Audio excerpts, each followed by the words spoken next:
입니다. 아버지께 참으로 예배하는 자들은 신령과 진정으로 예배할 때가 오나니 곧 이때라. 아버지께서는 이렇게 자기에게 예배하는 자들을 찾으시느니라. 하나님은 영이시니 예배하는 자가 신령과 진정으로 예배할지니라. 아멘. 로마서 12장 1절과 2절입니다.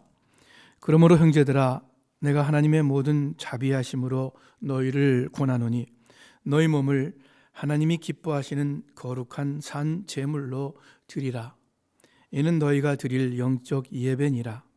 너희는 이 세대를 본받지 말고 오직 마음을 새롭게 함으로 변화를 받아 하나님의 선하시고 기뻐하시고 온전하신 뜻이 무엇인지 분별하도록 하라. 아멘.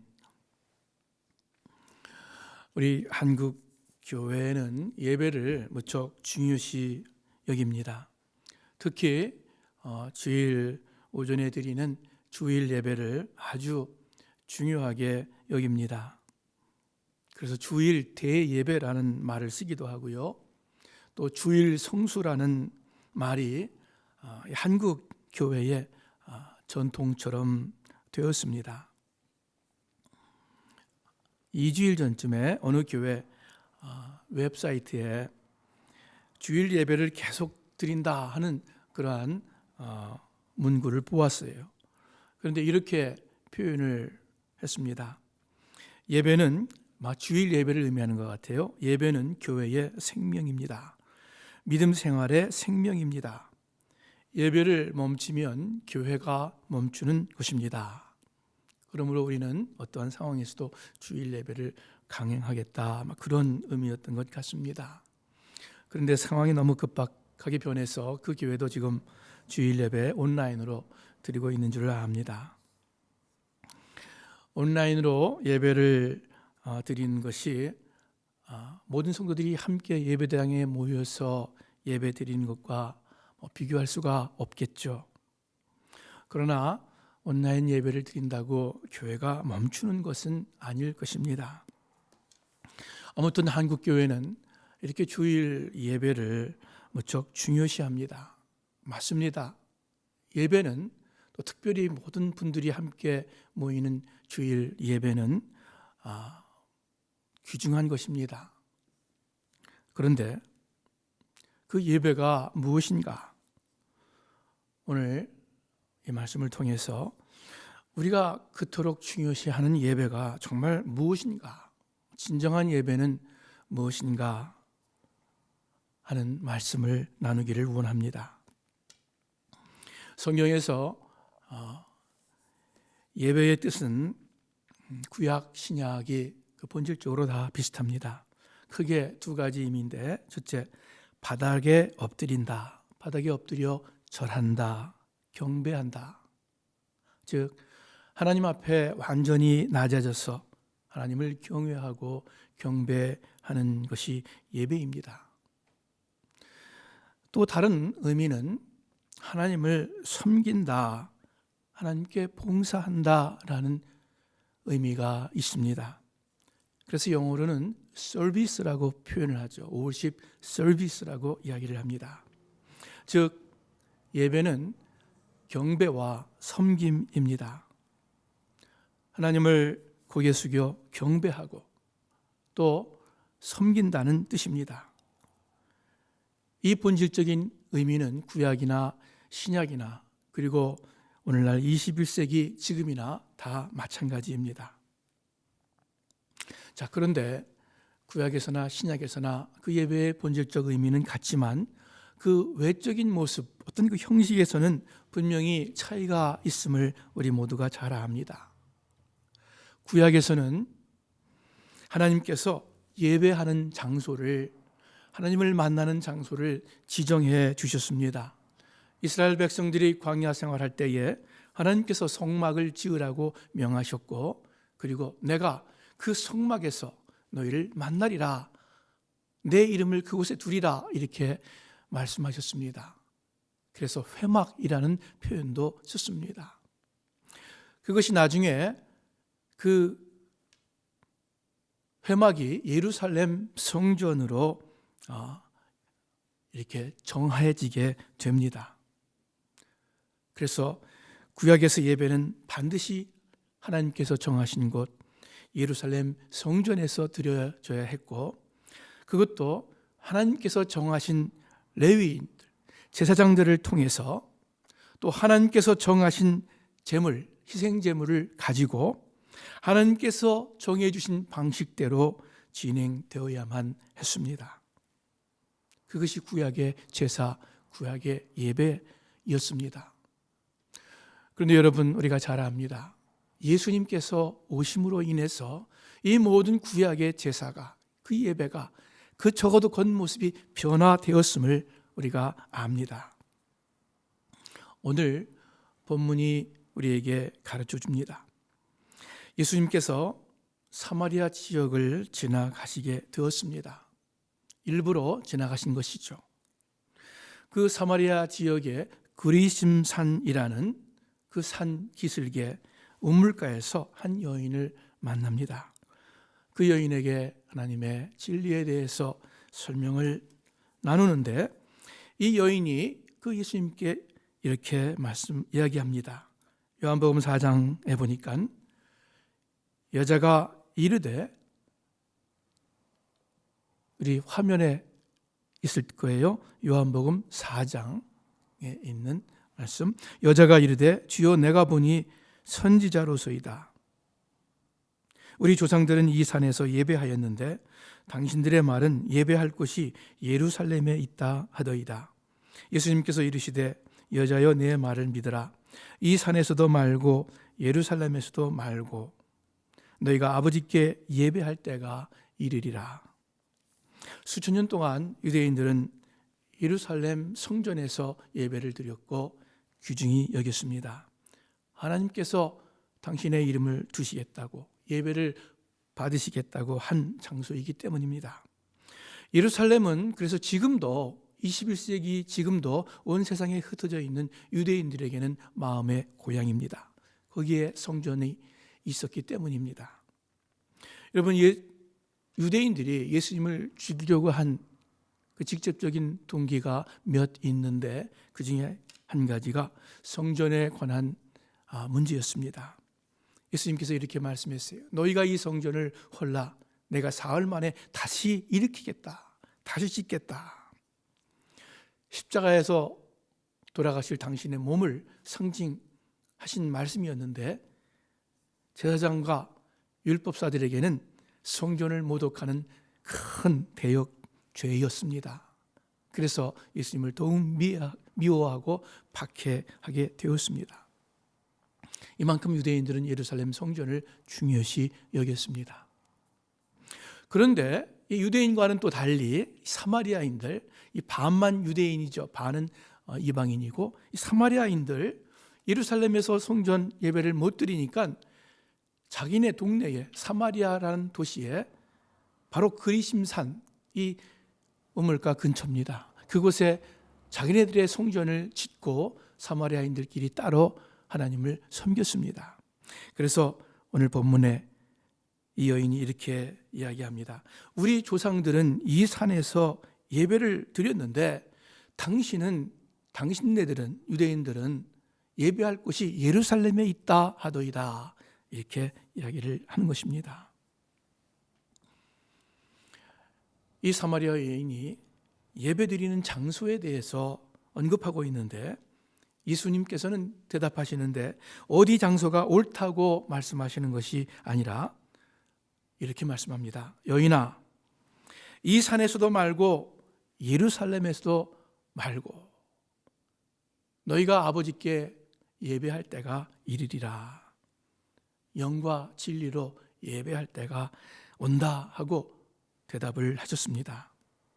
달리 말하면 장소가 중요한 것이 아니라, 장소가 문제가 아니라 언제 어디서든지 신령과 진정으로 하나님께 예배드리는 시대가 열렸다고 예수님께서 선포하신 것입니다. 신령과 진정으로, 쉽게 말해 우리 깊은 속의 영으로, 우리의 진정한 마음으로 예배 드린다는 뜻입니다. 이 말씀은 사실 굉장한 말씀입니다. 하나님께서 정하신 예루살렘 성전이 더 이상 예배에 꼭 필요한 여건이 아니라는 뜻입니다. 언제 어디서든지 제사장이 있던 없던, 희생 제물이 있던 없던 예배가 가능하다는 정말 파격적인 선언이었습니다. 왜냐하면 예수님 당신이 예루살렘 성전을 예표하기 때문입니다. 그리고 예수님 당신이 희생 제물이 되어서 우리의 죄를 대신해서 십자가에 달리셨기 때문입니다. 또한 베드로전서에 말씀하고 있듯이 이제는 예수 믿는 모든 사람들이 하나님의 제사장이기 때문입니다. 어떤 분이 코로나 바이러스로 세상이 온통 뒤숭숭하고 또 교회가 문을 닫고 이런 때가 바로 하나님께서 참 성도를 판별하시는, 고르시는 때다, 이렇게 말하는 것을 들었습니다. 그분이 어떤 의미에서 그렇게 말씀했는지는 모르겠어요. 그런데 저도 조금 다르지만 비슷하게 말할 수 있습니다. 코로나 바이러스 사태를 통해서 진짜 교인, 가짜 교인, 알곡과 죽정이를 가른다기보다는 이 코로나 사태가 참 알곡의 신앙이 무엇인지 우리에게 가르쳐 줄 수 있습니다. 이렇게 교회에서 모임을 갖지 못하고 온라인으로 예배를 드리며 또 개인적으로 말씀과 기도에 치중해야 하는 이때, 그리고 가족들과 주위 사람 가족들과 더 함께 있어야 하는 이때 참 예배가 무엇인지, 참 예배자는 어떠한 자인지 배우고 알 수 있을 것 같습니다. 오늘 요한복음에 있는 예수님 말씀을 통해서 참 예배는 장소가 문제가 아니라, 방식이 문제가 아니라 우리의 신령과 진정을 하나님께 드리는 예배임을 분명히 알 수 있었습니다. 예배의 변치 않는 의미는 경배와 섬김이라 하였습니다. 우리 사랑하는 스스만교회 식구 여러분들, 이 시간 우리 영상을 통해서 함께 예배드리는 이 시간 진심으로 하나님 앞에 엎드리기를 바랍니다. 우리 생명의 주인 되시는 하나님 아버지 앞에 엎드려서 진심으로 그분을 경외하고 경배하기를 원합니다. 또한 마음을 다하고 성품을 다하고 힘을 다하여서 그분을 사랑하며 섬기기를 바랍니다. 진정으로 봉사하기를 바랍니다. 이것이 예수님께서 말씀하신 신령과 진정으로 드리는 예배입니다. 여러분과 제가 드려야 할 예배인 것입니다. 한 걸음 더 나아가서 이 신약 시대에 와서는 예배 장소나 방식뿐만이 아니라 그 예배에 대한 의미도, 어떤 그 이해도 더 새로워졌습니다. 우리 로마서 12장 1절, 여러분 화면에 나올 텐데 우리 다 같이 함께 읽겠습니다. 로마서 12장 1절입니다. 그러므로 형제들아, 내가 하나님의 모든 자비하심으로 너희를 권하노니 너희 몸을 하나님이 기뻐하시는 거룩한 산 제물로 드리라. 이는 너희가 드릴 영적 예배니라. 아멘.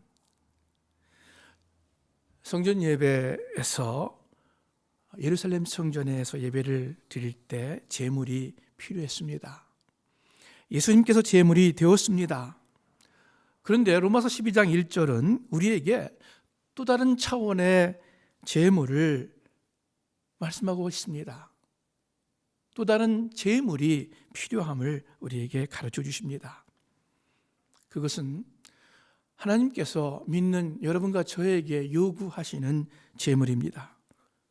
너희 몸을 하나님이 기뻐하시는 거룩한 산 제사로, 산 제물로 드려라 말씀하십니다. 여러분, 구약에서 제물은 일단 죽인 다음에 바쳐지는데 여기 로마서 12장에서는 산 제물을 드리라 이렇게 말씀하고 있습니다. Living sacrifice, 살아있는 제사입니다. 그것이 영적 예배라고 말씀합니다. 무슨 뜻입니까? 우리 모두의 삶을 바치라는 뜻일 것입니다. 우리 살아가는 삶이 곧 제사 행위이고 예배의 형식이라는 말씀입니다. 영적 예배가 무엇입니까? 우리 모든 생활 영역에서 예수님을 믿고 예수님 안에 살면서 하나님을 진심으로 경외하고 숨기는 삶, 그것이 우리가 드려야 할 영적 예배입니다. 바울은 또 다른 곳에서 고린도 교인들에게 이렇게 표현했습니다. 하나님은 값을 치르고 여러분을 사셨습니다. 예수 그리스도의 보혈로 여러분과 저를 사셨죠. 그러므로 여러분의 몸으로 하나님께 영광을 돌리십시오. 여러분의 몸으로 하나님께 영광을 돌려라.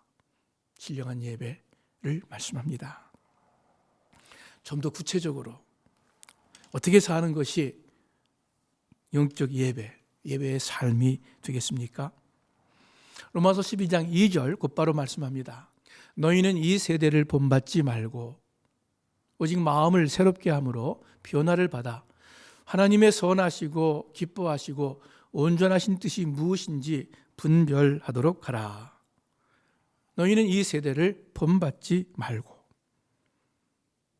예배드리는 자의 삶은 더 이상 이 시대, 이 세상의 가치와 풍조와 행동을 따르지 않습니다. 예배자는 더 이상 육신의 정욕, 안목의 정욕, 이생의 자랑, 이것을 우리 삶의 동기와 우리 삶의 목적으로 세우지 않습니다. 내 육신, 내 자신의 만족과 쾌락을 채우려는 것이 아니라 몸을 가지고 하나님을 위하여 하나님의 영광을 위해서 살아가는 것이 바로 영적 예배이고 예배자의 삶입니다. 그래서 에베소서에는 이렇게 말씀하고 계십니다. 여러분은 지난날의 생활 방식대로 허망한 욕심을 따라 살다가 썩어 없어질 그 옛사람을 벗어버리고 마음의 영을 새롭게 하여 하나님의 형상을 따라 참 의로움과 참 거룩함으로 지으심을 받은 새 사람을 입으십시오. 그리스도 안에서 새 사람, 새 마음과 새 가치관, 새 행동을 가지고 사는 삶, 이것이 영적 예배 합당한 예배입니다.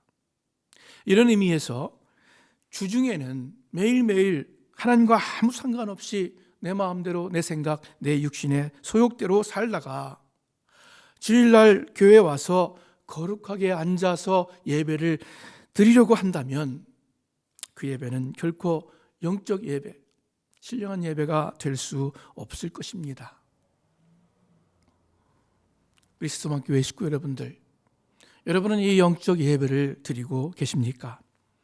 참 예배를, 합당한 예배를 드리고 계십니까? 혹시 주일날 예배당에 와서 드리는 특정한 장소에서 특정한 방식으로 행해지는 주일 대예배만 알고 계신다면 매일 삶에서 섬기는 삶이 아니라면은, 그렇다면 여러분은 여전히 구약의 예배에 머물러 있는 것입니다. 예수님께서 오셔서 새롭게 하신 신령과 진정의 예배를 온전히 드리지 못하고 있는 것입니다. 이러한 의미에서 요즘 우리 코로나 사태로 이 교회에 못 오고 집에서 예배드리고 집에서 신앙생활을 해야 하는 이 상황은 참 알곡의 신앙을 다시 한번 깨닫고 확인하고 또 그렇게 살고자 애쓸 수 있는 좋은 계기가 될 것입니다. 우리가 삶으로 드리는 영적 예배에 중요한 요소가 하나 있습니다. 본문에 있듯이 하나님의 선하시고 기뻐하시고 온전한 뜻이 무엇인지 분별하라. 분별하는 것입니다. 사람들은, 특별히 우리 예수 믿는 사람들은 하나님의 뜻이 무엇인가 알고 싶어 하고 또 알려고 애를 씁니다. 기도도 하고, 어떤 분들은 간절한 마음으로 산에도 가고 금식 기도도 합니다. 또 누구는 하나님의 뜻이 이것이다 하고 담대하게 선전하기도 합니다. 그러다가 하나님의 뜻이라고 또 엉뚱하게 이야기하기도 합니다. 하나님의 뜻이다, 우리 예수 믿는 사람들이 참 많이 하는 이야기지만 무척 조심스러운 말이죠. 조심스럽게 해야 할 말이죠. 특히 다른 사람들에게 함부로 할 수 있는 말이 아닐 것입니다. 큰 어려움을 겪고 있는 사람에게 하나님의 뜻을 운운한다면 아무리 그것이 맞는 상황이라 할지라도 성령의 지혜는 아닐 거예요. 코로나 바이러스로 전 세계가 어려움을 겪고 있습니다. 여러분, 하나님의 뜻이 무엇입니까? 하나님의 섭리가 무엇입니까? 아마 예수 믿는 사람들은 한 번쯤은 다 생각해 보셨을 것이에요. 이게 왜 그러지? 하나님께서 무엇 때문에 이런 정말 전무후무한, 후무는 모르겠어요, 여지껏 경험해보지 못한 이런 일을 당하게 하시지? 아마 생각들 하실 것입니다. 그러나 우리가 일반적으로 생각하는 그러한 대답 외에는 구체적으로 정확한 대답을 내기 어렵습니다. 잘 모릅니다. 아니, 어쩌면 하나님의 뜻이 무엇인가 이런 질문 자체가 합당치 못할지도 모릅니다. 그러나 우리가 한 가지 알 수 있는 것, 오늘 본문에 하나님의 뜻을 알기 위해서 먼저 이 세대를 본받지 않고 마음을 새롭게 함으로 변화를 받아야 합니다.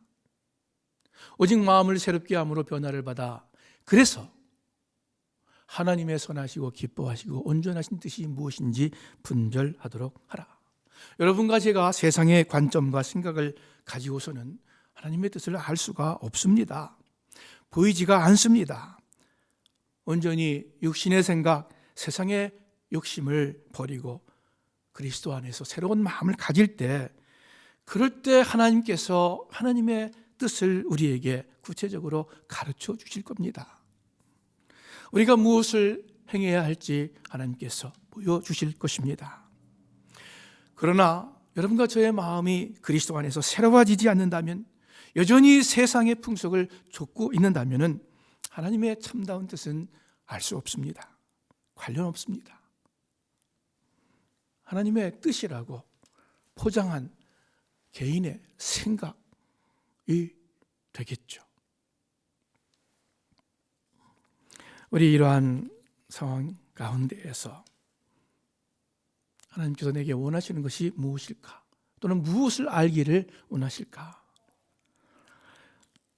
한 말씀을 쳐다봅니다. 마태복음 10장 29절에 있는 말씀입니다. 우리 다 같이 함께 읽겠습니다. 참새 2마리가 아사리온 동전 1개에 팔리지 않느냐? 그러나 너희 아버지 뜻이 아니면 그 가운데 1마리도 땅에 떨어지지 않는다. 또한 하나님은 너희 머리카락 수까지도 다 세고 계신다. 그러므로 두려워하지 말라. 너희는 많은 참새들보다도 더 귀하다. 아사리온, 아주 작은 동전입니다. 그래서 영어 성경에는 펜이라고 번역을 했습니다. 참새 2마리가 아사리온 동전 하나에 팔리듯 그만큼 참새는 미미한 존재입니다. 그런데 그 하자는 참새가 떨어지는, 땅에 떨어지는, 잡히는 그러한 작은 일까지도 아버지의 뜻 가운데 있다. 하나님의 섭리와 경륜이 아니면 일어날 수 없다라고 말씀하십니다. 그러므로 우리는 잘 모르지만 우리 삶을 포함하여 세상의 모든 사건과 역사는 하나님께서 주관하심을 믿습니다. 하나님의 섭리와 경륜 가운데 있고 적어도 모든 일이 하나님의 허락하심을 통해서 이루어진다고 믿습니다. 그러므로 이 코로나 바이러스의 창궐도 잘 모르지만 하나님의 경륜 가운데 있을 거예요. 그런데 중요한 것은 참새가 떨어지는 것이 중요한 것이 아니라 그 다음 절 말씀이 중요합니다. 머리카락 수까지도 다 세고 계시다. 여러분과 저 한 사람 한 사람 다 아시고 일거수일투족을 살피시고 계시다. 무슨 뜻입니까? 하나님께서는 그만큼 여러분과 저를 세밀히 관찰하시고 그리고 아주 세밀하게 사랑하신다는 뜻입니다. 시편의 말씀이 생각이 납니다. 여호와여, 주께서 나를 살펴보셨으므로 나를 아시나이다. 주께서 내가 앉고 일어섬을 아시고 멀리서도 나의 생각을 밝히 아시오며 나의 모든 길과 내가 눕는 것을 살펴보셨으므로 나의 모든 행위를 익히 아시오니 내가 새벽 날개를 치며 바다 끝에 가서 거주할지라도 거기서도 주의 손이 나를 인도하시며 주의 오른손이 나를 붙드시리이다. 아멘. 우리 현재의 상황이 왜 그런지 잘 모릅니다. 어떻게 전개될지 모릅니다. 그런데 분명히 아는 것 두 가지 있습니다. 첫째, 모든 것이 다 전지전능하신 하나님의 섭리 아래 있다는 것입니다. 이것은요, 달리 말하면 더 중요한 표현이에요. 모든 것은 하나님의 뜻대로, 결국 하나님의 뜻대로 이루어진다는 것입니다. 인간들이 무엇라고 말하든, 인간들이 무엇을 꾀하든, 정치인들이 뭐라고 이야기를 하든, 선전하든, 나라와 나라끼리 어떠한 관계에 있던 간에 결국 하나님의 뜻이 설 것이고 하나님의 계획이 이루어질 것입니다. 잠언 19장 21절에 사람의 마음에는 많은 계획이 있어도 오직 여호와의 뜻만이 완전히 서리라 선포하고 계십니다. 그러므로 여러분과 저 그저 겸허한 마음으로, 겸손한 마음으로 하나님의 뜻을 신뢰하기를 바랍니다. 그 하나님의 절대적인 주권과 하나님의 뜻 앞에 겸손히 우리의 마음을 낮추기를 원합니다. 하나님의 뜻이 하늘에서 이루어진 것 같이 이 땅에서도 이루어지이다. 아멘. 두 번째, 이 모든 상황 가운데 우리가 알 수 있는 것, 하나님께서는 우리 머리카락을 다 세실 정도로 그렇게 세심하게 우리를 생각하시고 귀하게 여긴다는 사실입니다.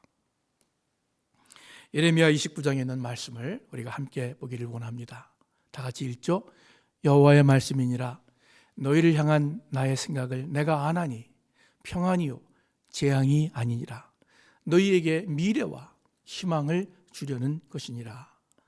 우리의 머리카락까지 세시는 하나님, 우리를 그만큼 귀히 여기시는 하나님, 하자는 참새도 입히시고 또한 그 뜻이 아니면 땅에 떨어지지 않는다고 하셨는데 그렇게 귀하게 여기는 여러분과 저 하나님께서 보호하시고 이끄시고 그리고 결국 축복하신다는 우리 주님의 약속입니다.